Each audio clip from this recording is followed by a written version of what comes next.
Hello, welcome to the channel, Historian. Leave your like and subscribe to the channel.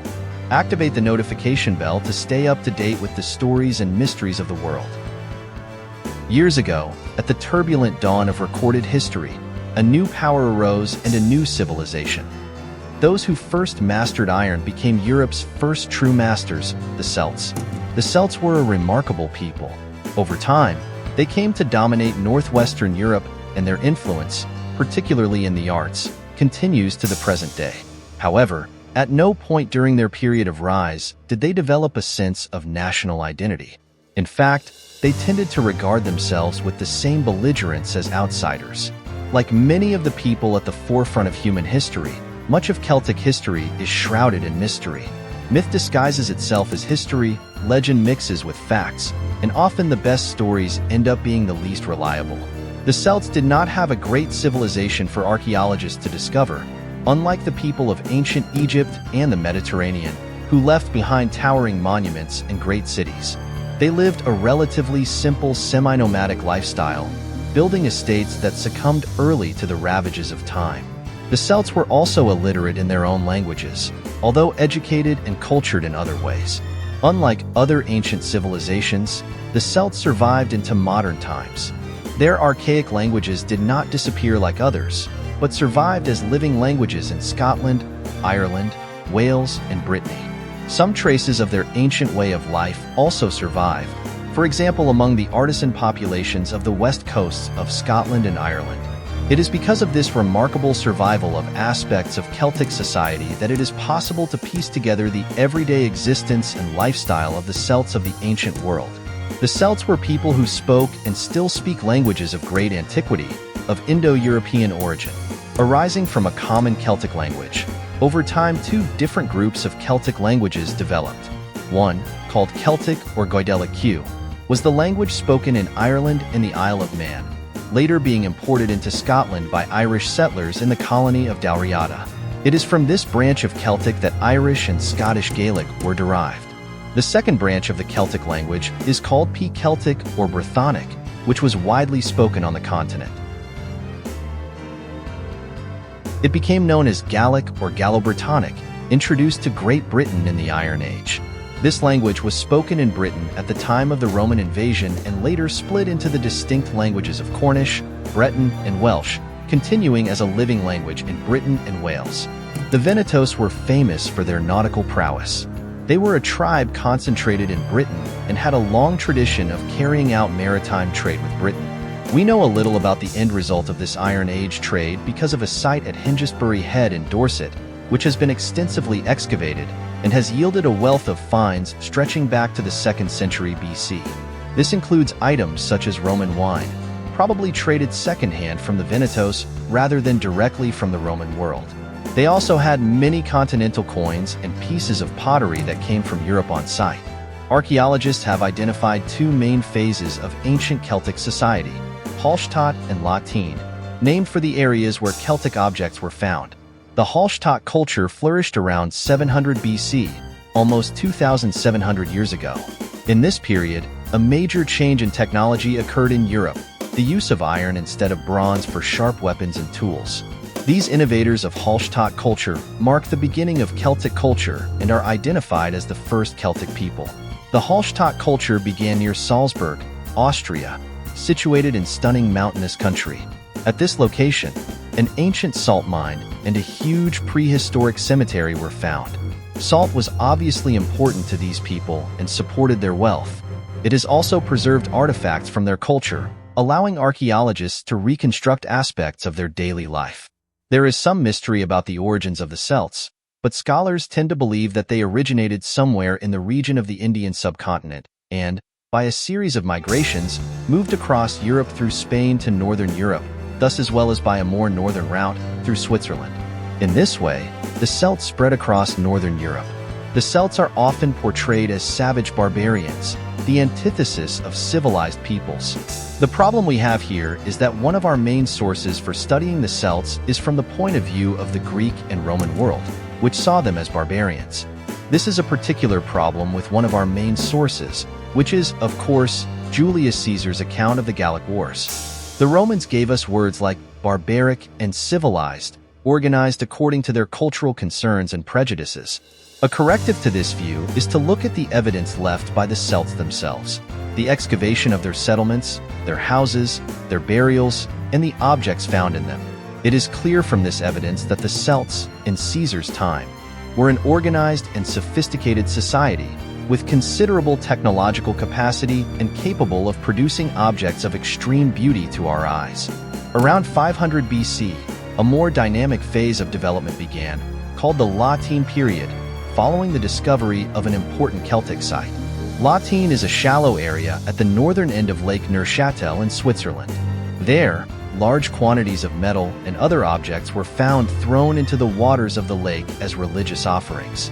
These characteristics indicated a mature and distinctly Celtic culture, highlighting significant commercial ties with the peoples of the Mediterranean. During periods of renewed expansion, the Celts began a series of conquests that consolidated their dominance over Europe. Celtic tribes from Switzerland and southern Germany invaded Italy, penetrating as far south as Milan and attacking Rome itself. Other Celts entered Macedonia and Greece, attacking Delphi, and eventually settling in parts of the Balkans and Asia Minor. In Britain, they moved north and west. From their initial settlements in Yorkshire and parts of Scotland, some moved to Northern Ireland, probably via Scotland. The Celts were probably the most successful people of late prehistoric Europe and had a culture very different from that of the Greeks and Romans.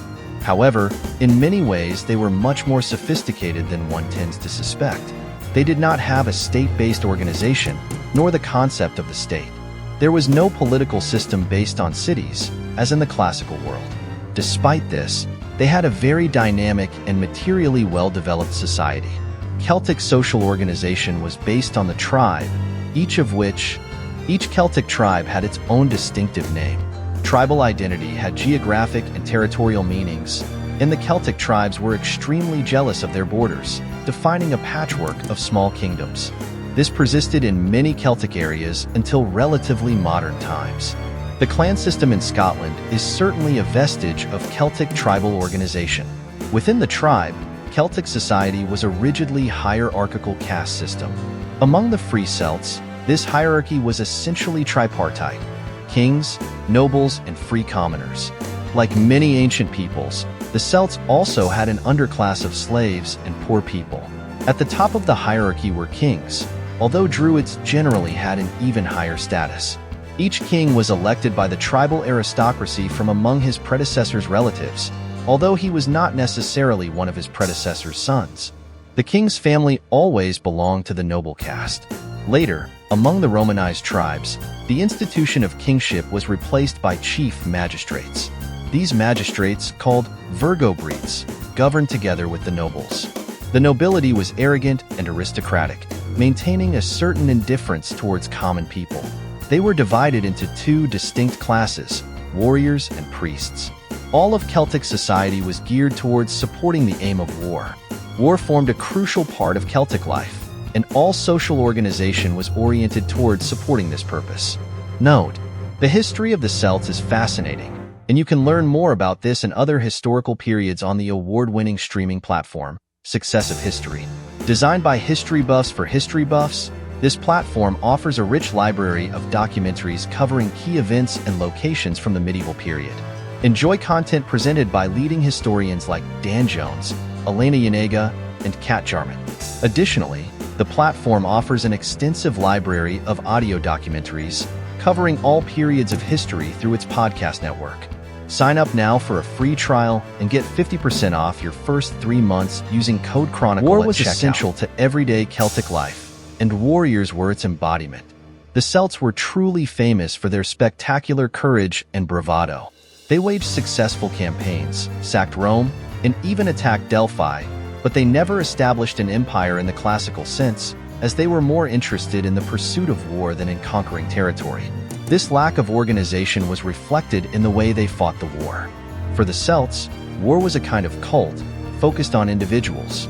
Julius Caesar, among others, mentioned the Celts as being particularly fierce in battle, but also pointed out that they lacked advanced planning and organization. Therefore, to defeat the Celts, all another army had to do was deceive them and make them angry, for then they would attack directly and eventually If they had enough loot in a campaign, they would return home. This has certain parallels throughout Celtic history, in particular in the campaigns mounted by the Highlanders with Montrose during the English Civil War and also in the Scottish armies during the Jacobite rebellions. In pagan Celtic society, and even in relatively modern times, war was considered not only normal but highly desirable. Fighting and success in single combat was seen as appropriate and honorable for young heroes. The Celtic conception of fighting was based on individual prowess and courage rather than the coordinated actions of mass armies. This approach was essentially heroic and extravagant, differing from the organized warfare of the Romans. They were interested in things like champions who represented them and performed impressive feats. Part of the spectacle was to showcase the champion's skills without wasting manpower. Caesar, in his comments on the invasion of Britain, was confused and surprised to see that the charioteers got out of their chariots and, instead of fighting from inside the chariot, got out and ran into single combat. Throughout the race, coachmen jumped onto the horses' backs while the carriage was in motion. Julius Caesar thought this was a foolhardy move, but did not realize that it was one of the types of feats designed to impress the enemy with one's abilities. For the Celts, it did not matter who fought whom, where or when, as long as some pretext could be discovered for a confrontation. Typically, a British or Celtic army consisted of a large crowd of warriors competing with each other for prestige, glory, and honor. This meant that Celtic armies could be incredibly brave and were often prepared to die to the last man. However, they were not very cohesive. In many battles, we have reports of panic quickly emerging because the soldiers didn't really trust each other as they were competing with each other. The Roman army was very different. He was trained to fight in teams and was used to obeying orders on the battlefield, even when it seemed to put soldiers at risk. They had very iron discipline. The main difference between the two armies was in the degree of training, response to orders, and the extent of armament. Roman soldiers had no better weapons than the Celts. Many individual Celtic weapons were as well made as anything the Romans possessed. However, each Roman legionary was equipped like a Celtic chieftain. Most of the Celtic army consisted of unarmored spearmen, making them physically more vulnerable and less disciplined. The battle could consist of a mass skirmish with extravagant and aggressive concentration of armies, or in individual combats between two warriors, a characteristically heroic feat for the Celts. The Celts particularly appreciated this warrior posture. When not involved in an actual conflict, warriors had an inordinate love for more peaceful games and combat. They were striking in appearance, tall, blonde, with startling blue eyes. They strived to enhance the natural effects, and both men and women wore long hair. For women, the quality and length of their braids became a main criterion of beauty. The role of women in Celtic society was very different from that of women in the classical world. Noble women in the classical world had very restricted lives and few rights. However, in the Celtic world, we know from archaeological and documentary records that women had considerable rights and, indeed, power. There are several tombs of very rich Celtic women, containing splendid objects throughout the Iron Age, both in continental Europe and in Great Britain, which archaeologically prove the great power that many of them possessed. We don't know much directly about Boudica's personality, but we can infer a lot about her position in life as a Celtic queen. We can be sure that she would not be a shy and withdrawn flower. She would have immense personal pride and dignity, accustomed to giving orders, and would therefore easily assume the role of leader in war. She could also have been a religious leader among her people. The Celts sometimes wore mustaches, although most styled their hair in unique ways. For nobles, it was common to shave their cheeks and let their mustaches flow freely and completely. The natural blonde of Celtic hair was enhanced by lime washes, which not only bleached but also thickened the strands considerably. Accounts of Celtic warriors given by their enemies describe how some combed their hair back into an upright hairstyle. Men and women were excessively fond of braids, and both often braided their hair. Men often sported side braids that rested on their cheeks. Celtic men were also very conscious of their figure.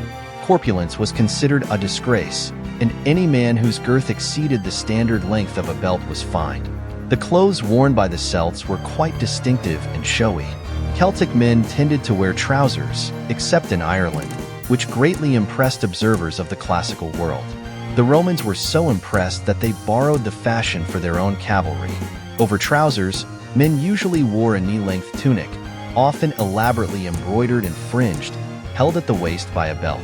Belts were also often richly decorated with gold and bronze ornaments. The Celts loved ornamentation, and both men and women often covered themselves in elaborate jewelry such as bracelets and brooches. Overall, they wore a woolen cloak, which was important not only for practical purposes, but also as a mark of status for both men and women. The length and fullness of the cape denoted rank.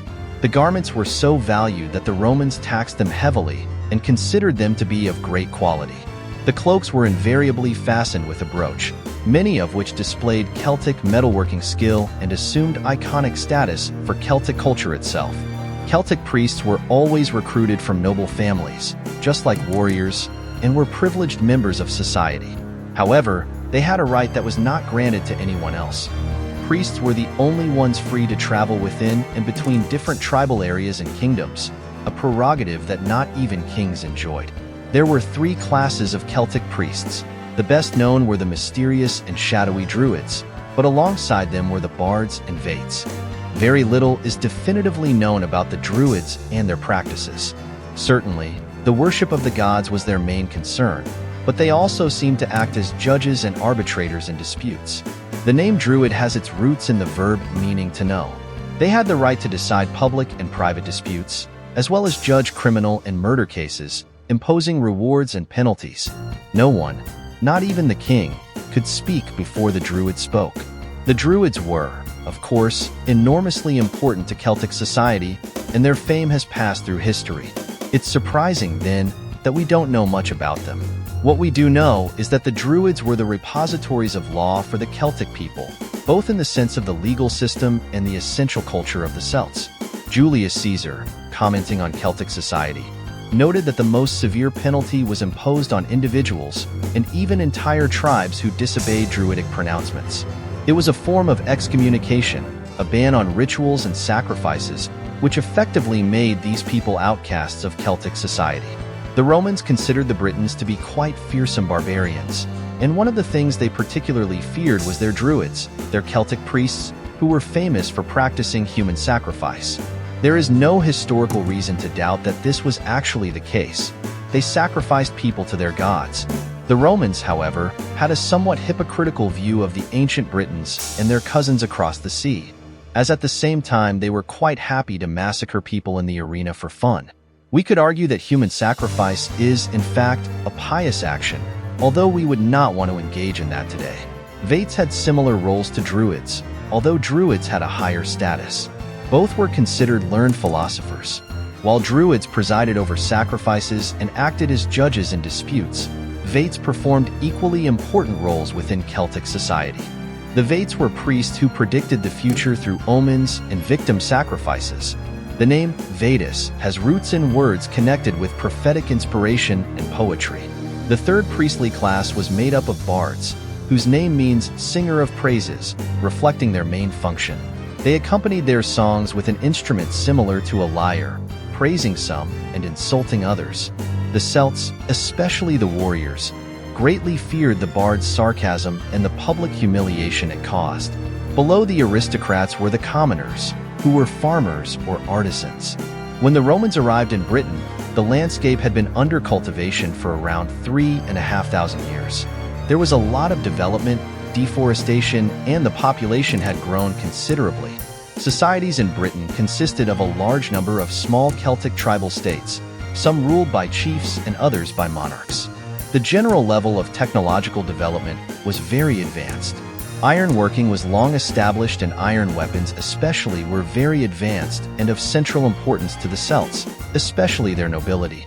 Iron weapons were probably the emblem of free manhood. Therefore, it is not surprising that when Roman officials arrived and removed the weapons of people who were theoretically allied with the Romans, the ancient Britons were very upset and prepared to stage a rebellion. The immediate effect of Boudicca's rebellion was to halt the Roman advance into Britain for around 20 years. The Romans did not begin to advance north again until virtually the 80s AD. This certainly precipitated changes in Roman administrative practice. Corruption, although present, was generally under much more control than in the events leading up to Boudica's rebellion itself. The main long-term event or outcome of the outbreak of the rebellion may well have been the prevention of the Romans from completely conquering the British Isles. Eventually, they only managed to advance as far as central and northern Scotland, without being able to completely dominate the Highlands. When they got there, battles and conflicts on other fronts meant the withdrawal of Britain's troops, leaving them without enough soldiers to complete the conquest. Thus, Boudica's rebellion may have contributed to the survival of Celtic culture in the British Isles under Roman control. Artisans, especially blacksmiths, were highly valued and enjoyed high status. The craft of blacksmithing was considered to be semi-supernatural in origin, a characteristic reflected in the magical qualities often attributed to blacksmiths in Celtic folklore and myth. Below the free commoners were the poor, underprivileged, and slaves. In practice, the dispossessed, regardless of their origin, were considered little better than previous slaves. They had no status or significant possessions, their homes being little more than shacks without foundations. Every free member of Celtic society, of whatever rank, had what was called a price of honor, an assessment of worth and dignity within the community directly related to their wealth. Society could rise considerably in position by accumulating wealth. This made redress and compensation for errors particularly important. Land was not owned by individuals, not even by kings. It was always the collective property of a clan or family. However, wealth could be determined by the amount of land over which a person exercised influence or management. Celtic houses were circular or rectangular, built of boards and wicker, covered with thick straw. Despite the wealth evident in much of Celtic life, the interiors of these houses were very simple. The Celts paid much more attention to personal appearance than to their living arrangements. The interior consisted of a large open space with cubicles around the periphery, often resembling a spoked wheel. Cubicles were demarcated by wooden or wicker partitions and could be closed off from the rest of the house with heavy curtains or screens covered in cloth or leather. If necessary, the fire was central, under a hole in the roof through which the smoke could escape. A large metal cauldron was suspended from a crossbeam over the fire, and in it the large quantities of meat consumed were boiled when not roasted on a spit. Their diet appears to have consisted almost entirely of meat or fish, supplemented with small loaves of bread. One aspect of Celtic culture that still exerts an undeniable influence is its art and crafts. These stand out like shining beacons, and many are among the world's greatest masterpieces. Celtic metalwork is finely crafted into its distinctive and elaborate forms. The Celts made a real and lasting contribution to European culture. However, in the hands of Celtic artisans, these forms often take on a richness and vivacity that is purely Celtic and inspirational. The forms created by Celtic metalworkers were transferred to the medium of writing, as this art form reached the Celts, who were practically illiterate in pagan times. The arrival of Christianity to the Celts brought writing, at least to the monks, who practically deposed the Druids as the source of Celtic spiritual life. Once writing was established in Celtic areas, native scribes developed their own highly distinctive forms. The beauty of Celtic manuscript art is dense, indescribable swirls of tracery intertwined with stylized animal and human forms. Delicate swirls curl endlessly in imitation of the eternity of the universe, giving compelling visual testimony to the richness of Celtic spiritual life. The letter forms themselves are elegant, simple, and convincingly beautiful. The Celts had sacred places where they invoked their deities, including perhaps the famous oak groves of the Druids. They had holy days and festivals, some of which have survived: Beltane, celebrated on May 1st, Samhain, on October 31st, also known as Halloween, and Lugnasad, also called Lammas, which was celebrated on August 1st, halfway between Beltane and Samhain. The maypole, a distinctive feature of May Day celebrations, is believed to have originated at the Beltane festival. There were many Celtic gods, each with several names. Male deities tended to be associated with the tribe or the home. Female deities were associated with land or territory. For the Celts, religion was inextricably linked to magic. The purpose of their religion was to beg favors from their gods, or to appease them to avoid divine wrath. One of the things about the Celts that intrigued many people, starting with the classical writers and continuing up to the present day, Celtic religion and classical writers, particularly Julius Caesar, have spoken at length about the Druids, who were their clergy, and indeed some writers have mentioned human sacrifices. Classical writers attempted to identify the Celtic gods and equate them with Greek and Roman gods so that readers would have a rough understanding of what type of deities they were. However, it is clear that Celtic religion was much more diverse than this, with a large number of local tribal deities associated with specific locations such as springs, woods, among others. The most common method of sacrifice was by weapon, with the victim's blood later sprinkled on sacred objects. Some victims were drowned, others strangled, and some notoriously burned to death inside hollow trees. Victims tended to be criminals or captives taken in battle. The Celts were also ardent head worshippers, believing that the head was the seat of the soul. Their art is filled with images of severed heads, and they also practiced head collecting. Many of their sanctuaries containing human skulls attest to this practice. We know that the Druids conducted religious ceremonies, often taking place in the famous oak groves. Part of the Druidic religion centered on trees, and there are still traces of the Druidic alphabet associated with trees, which to some extent is related to the Gallic alphabet.